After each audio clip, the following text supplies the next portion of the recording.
On this episode of ResiWeek, we look back at the hottest stories of 2019, including Ring security issues, Control4 acquires Neo, then merges with Snap AV, and the middle market gap at CD Expo 2019. All this and more on this special episode of ResiWeek.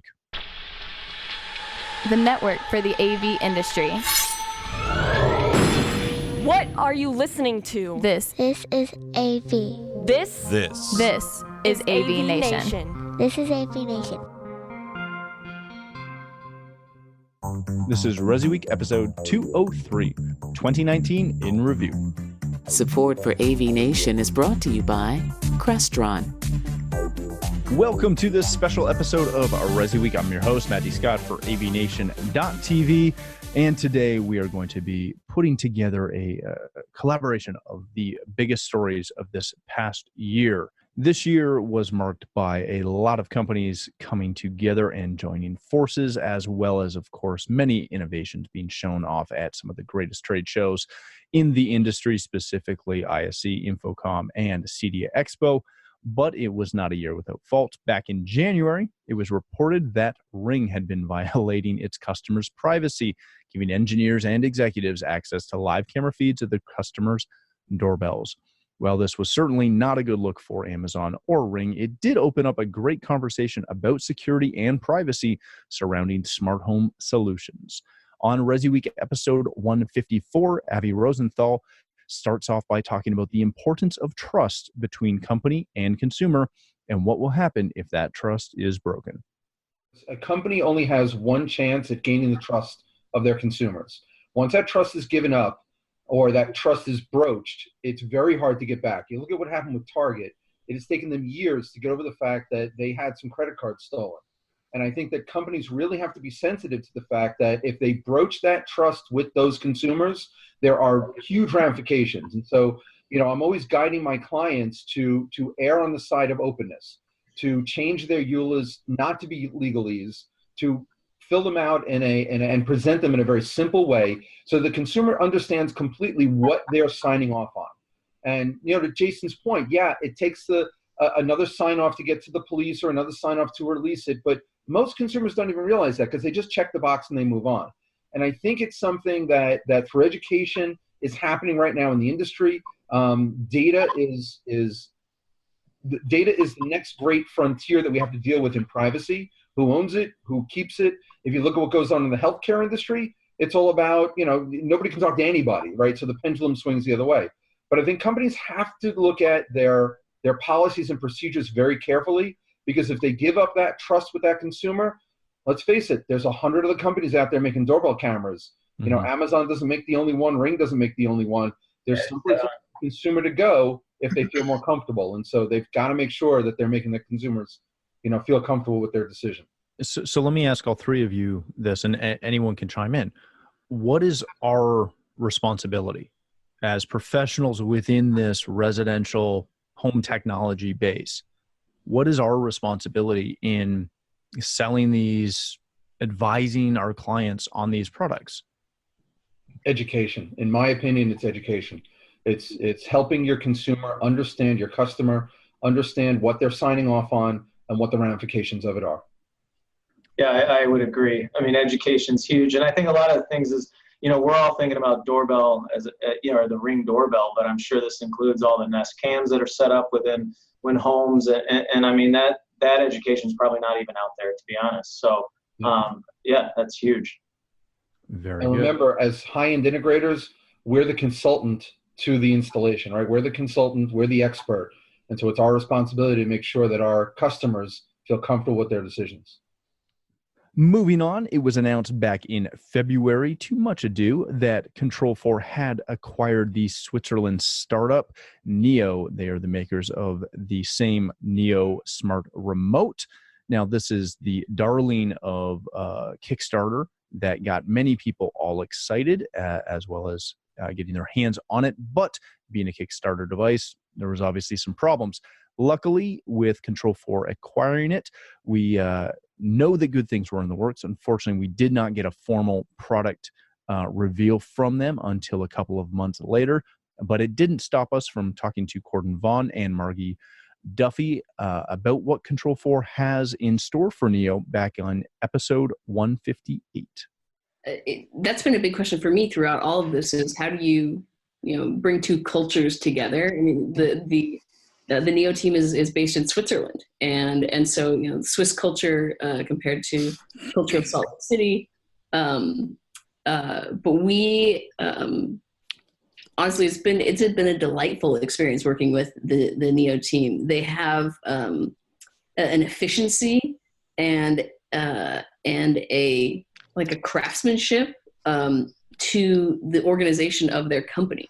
It's like how the beauty of a Swiss watch, they've done that with their team in how their software teams run, how their hardware teams run, how they're testing, how they're manufacturing.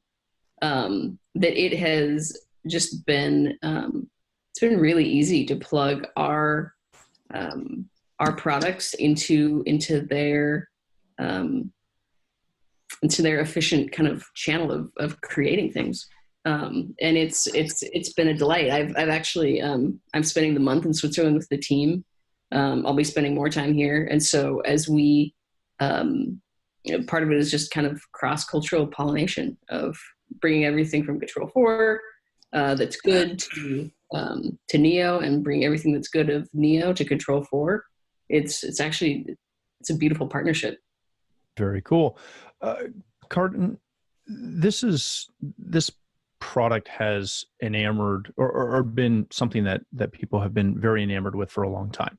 It's gotten write-ups in national press. It's been something that even within the CI community, even though it wasn't really built for us, we've kind of fawned over it a lot. How do you get C4 customers to really understand where we're going to go with this and how quickly they're going to see something, knowing that they're not just going to get a brand new remote that looks like the current one with a C4 stamp on it tomorrow? Yeah, good question. The challenge with this particular acquisition is that because of the fact that we're a publicly held company, this acquisition is considered a material acquisition for the company. We had a bit of a challenge in that we needed to announce the acquisition of the company before we had a product that we could share with customers, which kind of goes against our overall just approach to talking about products with our customers. When we're going to introduce something new, we don't talk about it months or years ahead of time. We talk about it the day you can buy it. And in this situation, the team has been working together for a little while, but we needed to go ahead and make the announcement that we had acquired the company before all of the development work is done. We're not going to say at this point when the new product will be available, but the team is working together, and I think working together very well in delivering something that our customers are going to love, and we'll get it out there as quickly as we can. That's probably as much as I can really say. We expect that there'll be more news later this year about that, and stay tuned. Until then, know that we have a great larger team working on great interaction devices, and obviously our current product line is available and selling extremely well. We hope people will try it. So you're not going to announce something new right now? I'm not. That's worth a shot. That's a good answer. Let's try that. Speaking of Control4, arguably the biggest story of the year was the massive $680 million merger between Snap AV and Control4 back in May. Snap AV had been on such a fairly large spending spree in the last year, acquiring distributors like AllNet, Volutone, MRI, and Custom Plus, but this was a bit of a different beast entirely. In ResiWeek 171, Joe Whitaker starts off talking about how this merger would affect both Control4 and Snap AV, as well as the industry at large. So I'm not going to try to forecast or foreshadow or force Snap or any of those other things that you could possibly do. But, initially I obviously had some shock. Timing is everything on things like this.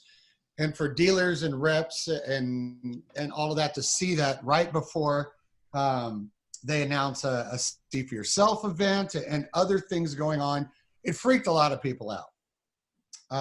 But on the business side, they put out enough information that makes you not as scared or not as panicky. You know, they have put out there that, you know, at no time during the merger are they going to move all operations to North Carolina. They'll operate in Salt Lake and over there. I look at it more of logistical. You know, I look for faster speed to market, better logistics, larger development budget, all of the things that should make an integrator such as myself a little warm and fuzzy. You know, you're looking at two of the fastest moving, most innovative, and most integrator friendly companies in the world coming together. It is scary when you think about it. It's almost like creating a basis where no one else can compete. But in the end, I honestly do think it will be a good thing, because now Control4 will be privately owned again. You know, great management, keeping certain people on either as staff or moving them over to the board of directors for Control4. And some of the info that I have seen says that they're not going to change branding. So that's kind of I'm hedging my bets there, because I've spent a lot of money on Control4 branding. So please don't make me throw away my good hard-earned dollars. Overall, so far, I think it will end up being a very good thing. Very good. Now, keep in mind, of course, that if I didn't mention it previously, this is all subject to the satisfactory customary closing conditions that happen with shareholders and all that other drama. But I don't think anyone really expects this not to go through. Mark, when you look at this, and let's give some quick disclosure. Joe, obviously, as he mentioned, is a Control4 dealer. So is Mark. Mark, when you look at this, Joe kind of hit a point that I kind of want to pull the thread on for a second.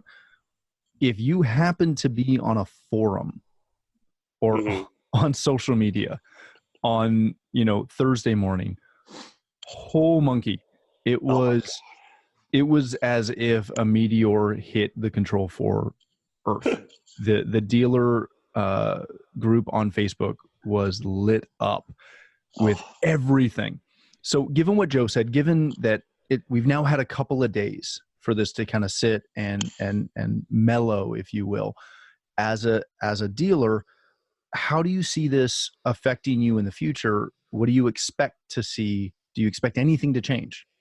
Yeah, I mean, on the forums and the dealer forums for Control4, the Facebook groups, it was really there were two camps. There were two extremes. There's really nothing in the middle. It was, this is awesome. I'm an Arachnus guy, and Arachnus is not going to work with Control4. I'm not going to be forced with a package, and I'm going to get it in 2 days, and it's going to be awesome, and I love these two companies. Or it was, the world is ending. Oh my God, every Tom, Dick, and Harry is going to be selling Control4, and the brand is ruined. So I am of the former camp. I am really excited about this merger. I am also a big SnapAV dealer. I think, my three largest brands are SnapAV, Control4, and Sonos. I was hoping for this for a while. I kind of after the package acquisition, I was a little leery of it ever happening. And then when the Triad acquisition happened, I was like, this is never going to work. And I was concerned Snap was going to snap up Savant. So I'm very happy this happened. I'm really excited that I know Arachnus is going to be well integrated with Control4. So I think this is a good thing. I think for anyone who's currently a dealer of both, you're going to get the one-stop shopping. You're going to have everything to you in 2 days. It's going to be free shipping. It's going to be much easier to shop. I mean, as good as Control4's website is, I think Snap's is much better. The tech support from both companies was always fantastic. They're going to have to figure out how to merge some of these brands. What's going to happen to package, and what happens to package I don't think is as concerning. It's what happens to backpack, because a lot of dealers have. I'm betting it's gone, just like IHG. I know, and it's awful because dealers have built an RMR platform off of this, and they've deployed it to all these clients' homes, and now they won't be able to. Their RMR models will be blown up. But they just need to transition. Right. That's what I'm hoping they do is they transition it into Oversee, and Oversee can manage package switches and PDUs, and you just throw an Oversee hub in for $100 and you're good to go. So that's my hope, is that they do something like that. Our final segment comes from ResiWeek 189, talking about CD Expo 2019. Our good friend Heather Sidorowicz starts off talking about the growing divide between luxury class solutions and entry-level smart home products being showcased at trade shows such as CEDIA. We go to these shows and even us nerdy techie people want to be wowed. So of course they have to bring out their big guns, because that's what gets you to walk into their booth, right? You walk into the booth and of course I'll tell you, every single person up there is like going to get 2 inches away. They're going to look around the edge. I mean, that's what we do. That's what we're going to, how many pixels can we see? And then we're going to pull back. And then, after you chuckle with the person next to you, then for some reason we all feel like we have to take a video to show it on Facebook, even though you can't see it as good and amazing. Then you're going to turn around and look at the rest of the product, right? So it's a grabbing way to get you out there. And this happens at all the shows. CES, when you go, Infocom, they have the coolest video wall stuff you've ever seen. So they need a reason for you to get out there. And of course, just by off chance, if someone comes up to you and says that they want one of these crazy things, you're going to say, I've seen that somewhere. You'll find it and figure it out. I mean, it is possible, maybe a once in a lifetime. Maybe unless you ask anyone in the lines, then they'll tell you they only sell multi-million-dollar systems. Yes. I remember hearing that year after year when I first started going, what do you do? I sell multi-million-dollar systems. I'm sure you do. Very good for you. Very good for you. It sounds like we're being a little sarcastic, and we are. Tony, let me come back to you on this. John covers the highlights, but there was a lot of really innovative products that were on the market and exhibiting at the show. I know a good friend of ours, Hamish from Hero Labs, won like a CE Pro innovation award for a new product that they're bringing to market. That's again smart DIY, smart home stuff. I saw an intelligent IntelliThings Bluetooth tracker that's like $69.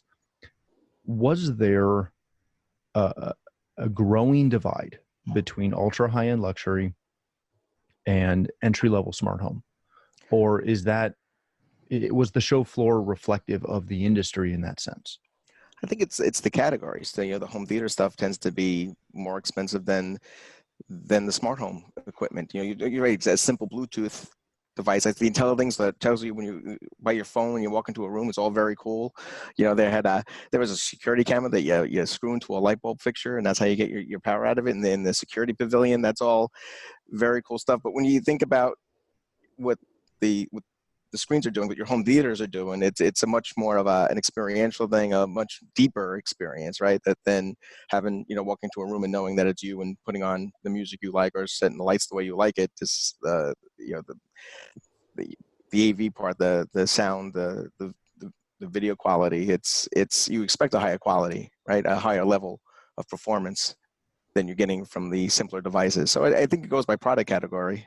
I think, and even within that, I mean, the LG and the Sony with he leads off with that because John was actually going through his day, and both those had press conferences early in the morning, and they showed their big thing, and then they leaned over and said, oh, he's a $4,000 TV too. So, but what do you remember? You remember that gorgeous, $30,000 8K OLED screen. And thanks again for a great year. This year we had a lot of topics that we covered. We had a lot of great shows, and we had a lot of great guests. But if you'd like to check out the complete episodes and the full stories that were covered in each of these shows, the links will be posted on our website. Thanks again for joining us throughout the entire year. If you'd like to connect with me, you can find me at Matt D. Scott on Twitter and pretty much every other social platform. But more importantly, please visit AVNation.tv, where you'll find this show as well as a wide variety of our other shows with all the verticals that we cover. When you visit the website, please take a moment to check out our supporters. We are extremely thankful for their support and ask that you check them out as well. Thanks again for watching. That's all the time we have for this episode of ResiWeek.